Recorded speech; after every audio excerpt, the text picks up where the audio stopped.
कुलधारा राजस्थान, ये एक ऐसा नाम है जिसे सुनते ही हर किसी के दिमाग में डर पैदा हो जाता है। ऐसा क्या हुआ था जिसकी वजह से 84 गांव के लोगों ने एक दिन में ही पूरे कुलधारा को खाली कर दिया था? आखिर क्यों राजस्थान सरकार 4 बजे के बाद कुलधारा में जाने से मना करती है? और जब कभी भी इंडिया के मोस्ट हॉन्टेड प्लेसेस की बात करी जाती है तो उस लिस्ट में कुलधारा का नाम क्यों आता है? और ऐसा क्या हुआ था जिसकी वजह से कुलधारा आज भी एक श्रापित गाँव माना जाता है? ऐसा क्या राज छुपा है कुलधारा में जिसकी वजह से कुलधारा इतना मिस्टीरियस और हॉन्टेड है? सो ये सारे पॉइंट्स हम आज की वीडियो में डिस्कस करने वाले हैं। So without any further ado let's start the video. So ये बात है आज से करीब 200 साल पहले की, जब कुलधारा एक बहुत ही ज्यादा खूबसूरत गांव हुआ करता था। लेकिन लगभग पिछले 200 सालों से कुलधारा वीरान पड़ा है। एक टाइम था जब कुलधारा सारी सुख सुविधाओं से भरा हुआ था और आज कुलधारा सिर्फ एक बंजर जमीन बनकर रह गया है। और अगर आप लोगों को ऐसा लग रहा हो कि कुलधारा में ऐसा क्या है, सिर्फ एक वीरान पड़ी हुई टूरिस्ट लोकेशन ही तो है, तो मैं आप लोगों को बता देता हूँ कि कुलधारा इंडिया का सेकंड मोस्ट हॉन्टेड प्लेस है। और कुलधारा के आसपास के लोकल नेटिव का ऐसा मानना है कि कुलधारा में रात के टाइम बच्चों के रोने की, लोगों के चिल्लाने की और औरतों के पायलों की आवाज आती है। और यहाँ तक कि तो कुछ लोगों ने अपने कार पर बच्चों के पंजों के निशान भी देखे हैं। इवन राजस्थान सरकार ने कुलधारा के चारों तरफ 2 किलोमीटर की बाउंड्री करवा दी है और एक बड़ा सा गेट लगवा दिया है। सो अब लोग बाग दिन के टाइम में तो कुलधारा को विजिट कर सकते हैं, लेकिन 4 बजे के बाद सिक्योरिटी गार्ड्स तक अपनी ड्यूटी करने से डरते हैं। सो अगर आप कभी भी कुलधारा को विजिट करोगे तो वहाँ की बंजर पड़ी जमीन आज भी उस घटना की गवाही देती हुई दिखेगी जिसने अचानक से एक सुंदर से हंसते खेलते गांव को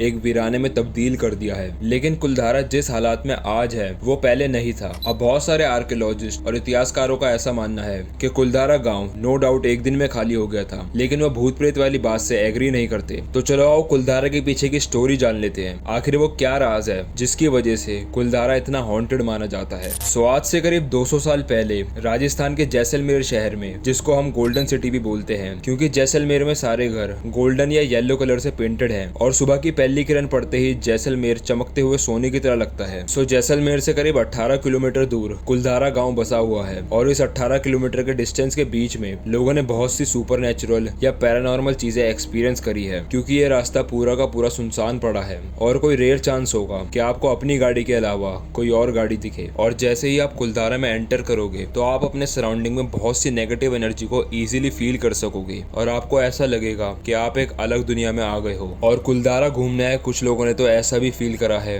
कि उनके कंधे पर किसी ने हाथ रख रखा हो। और इवन गर्मियों के टाइम में भी लोगों को कोल्ड टेम्परेचर फील हुआ है कुलधारा में। सो इतिहासकारों का ऐसा मानना है कि सन 1291 में पालीवाल ब्राह्मणों ने कुलधारा गाँव को बसाया था और कुलधारा में 84 गाँव के 600 घरों के लोग यूनिटी में एक साथ रहते थे। सो पालीवाल ब्राह्मण बहुत ही ज्यादा मेहनती, अमीर, पढ़े लिखे, वैज्ञानिक जैसे दिमाग वाले और एकता में बिलीव करने वाले लोग माने जाते थे, क्योंकि पालीवाल लोगों ने उस टाइम में भी बहुत न्यू टेक्निक से चीजें बनाई थी और बहुत ही मॉडर्न तरीके से इन लोगों ने अपने घर बनाए हुए थे। जैसे कि गर्मियों के टाइम में भी उनके घर ठंडे रहते थे और उस टाइम के दौरान पालीवाल लोगों ने रेन वाटर हार्वेस्टिंग का यूज किया था और वो बारिश के पानी को जमीन के अंदर स्टोर करके रखते थे। और पालीवाल लोगों ने राजस्थान की रेतीली जमीन पर खेती बाड़ी भी करी थी और उस टाइम के घर आज भी बिल्कुल न्यूली बिल्ट घरों की तरह लगते हैं। तो ऐसा क्या हुआ जिसकी वजह से एक हंसता खेलता गांव एक वीरान जमीन बनकर रह गया है? तो इसके पीछे का रीजन है उस टाइम का जैसलमेर का दीवान सालम सिंह। सो सालम सिंह एक बहुत ही ज्यादा अत्याचारी इंसान था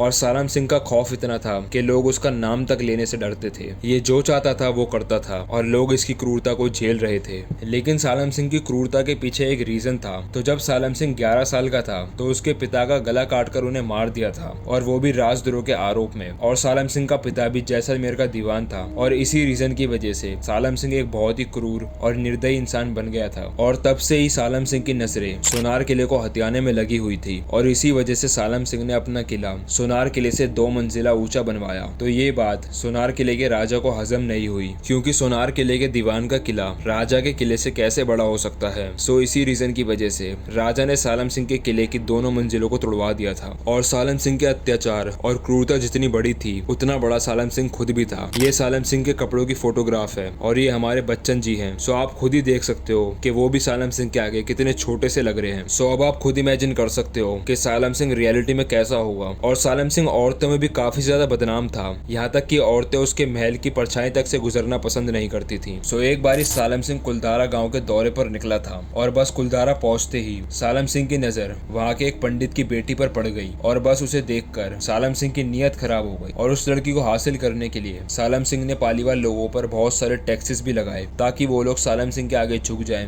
और उस लड़की को सालम सिंह को सौंप दें। लेकिन पालीवाल लोग स्टार्टिंग से ही काफी ज्यादा अमीर और यूनिटी में रहने वाले लोग थे, तो उन लोगों को इन सब टैक्सेस से ज्यादा फर्क नहीं पड़ा। लेकिन दूसरी तरफ सालम सिंह अपने गुस्से की आग में जल रहा था, तो बस फिर क्या होना था। सालम सिंह ने पालीवाल लोगों को अल्टीमेटम दे दिया कि अगर अगले पूर्णमासी की रात तक तुम लोगों ने लड़की को मेरे हवाले नहीं करा तो मैं अपनी सेना के साथ तुम सब पर हमला बोल दूंगा। सो अब पालीवाल लोग बहुत ज्यादा घबराए हुए थे, उन्हें समझ नहीं आ रहा था कि क्या करा जाए। और कुछ लोगों ने ऐसा बोला कि उस लड़की को सालम सिंह को सौंप देना चाहिए, लेकिन पालीवाल लोग यूनिटी में रहते थे, इस वजह से उन्होंने ऐसा नहीं करा। और कुछ लोगों ने तो ऐसा भी बोला कि हम लोग सालम सिंह से लड़ेंगे, लेकिन नंबर्स में कम होने की वजह से वो लोग सालम सिंह की सेना का सामना नहीं कर पाते। और कुछ लोगों ने ऐसा बोला कि उस लड़की और उसके परिवार को गाँव से कहीं दूर भेज देते हैं, लेकिन अगर ऐसा होता तो सालम सिंह बचे हुए लोगों पर इतना अत्याचार करता कि वो लोग जीते जी मर जाते। तो फिर पूरे कुलधारा गांव के लोगों ने डिसाइड करा कि वो इस गांव को छोड़ देंगे और इसी रात को निकल जाएंगे यहाँ से, क्योंकि अगर ज्यादा वक्त लिया तो ये बात सालम सिंह तक पहुंच जाएगी। और इसके बाद सारे लोगों ने अपना कीमती सामान लिया और बाकी सब सामान पीछे छोड़ दिया। जैसे कपड़े सुखाने के लिए डाले हैं तो वो वहीं पड़े हैं, बर्तन जहाँ रखे थे वो वहीं रह गए और बाकी सारी चीजें पीछे छोड़कर पालीवाल लोग एक साथ कतार में उसी रात को कुलधारा गाँव को खाली कर निकल गए और जाते जाते कुलधारा को श्राप दे गए कि ये गांव फिर कभी नहीं बस पाएगा।